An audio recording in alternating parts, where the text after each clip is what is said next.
So I got a question. I put up a post maybe a week ago now.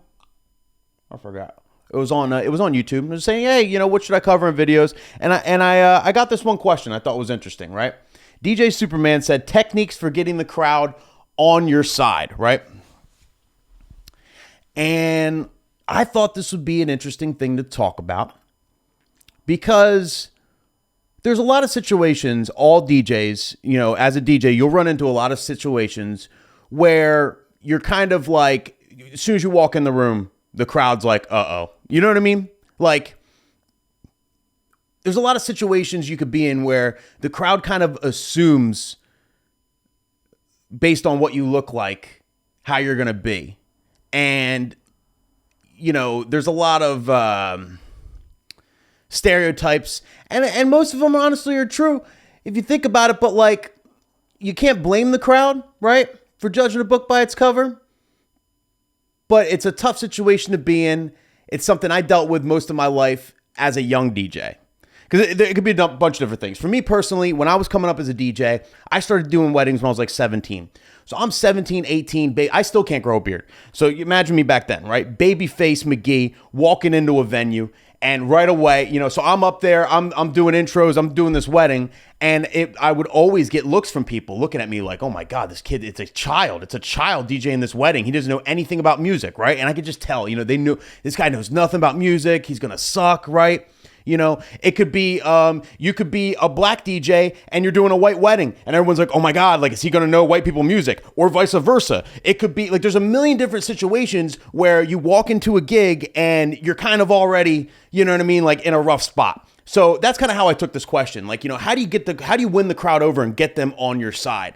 I figured I'd put together a couple tips for this that I think would help, because like I said, I've been dealing with this most of my career as a young, wedding. Only the last couple of years, it's kind of like, all right, this guy's old enough to do a wedding now.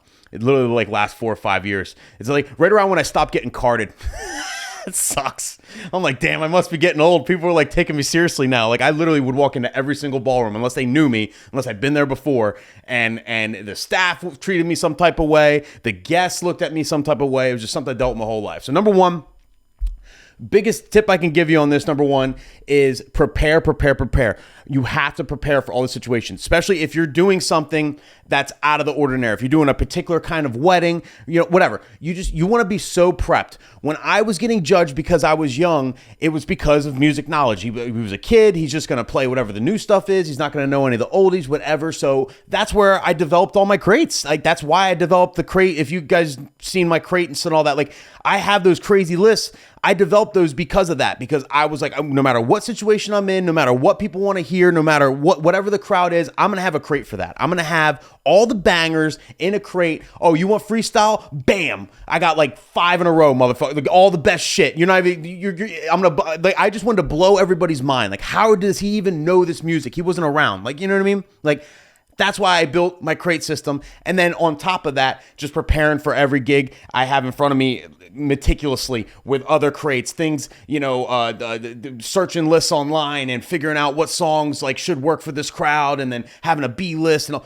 Like, just prepare your ass off, because it's going to give you confidence too. And I always say, weddings are like 90% preparation, 10% execution, in my opinion. If you do all your prep right, the day of, it's really not that bad. You got everything in front of you, so you're going to be more confident. You're gonna have that little swagger to you, because you got these fire crates ready, and you're gonna show these people what's up. So definitely prepare. Number 2 is mix live the entire time. So if you have a crowd that's not on your side up front, right? You get that vibe that the crowd's just not on your side for whatever reason. You got to win them over before you start dancing. I feel like so many DJs put a playlist on, you know what I mean, or whatever, and just let it play during dinner, and then at dancing, then you start mixing, and you got to start from square one when you start dancing. Like, you have to literally try and win them over during dancing. And it's just a terrible idea. Like, if you mix the entire time, all through dinner, all through the early parts, everything, if you start mixing the second the party starts, you can win them over early. You can play some bangers, and okay, like, you can play some shit during dinner where people are like, oh shit, all right, maybe this DJ does know what the hell he's doing. So by the time you get to dancing, they're already on your side. Okay? They're going to get up on that dance floor. They're going to be excited to dance. You're just stacking the cards in your favor. So always mix the entire time.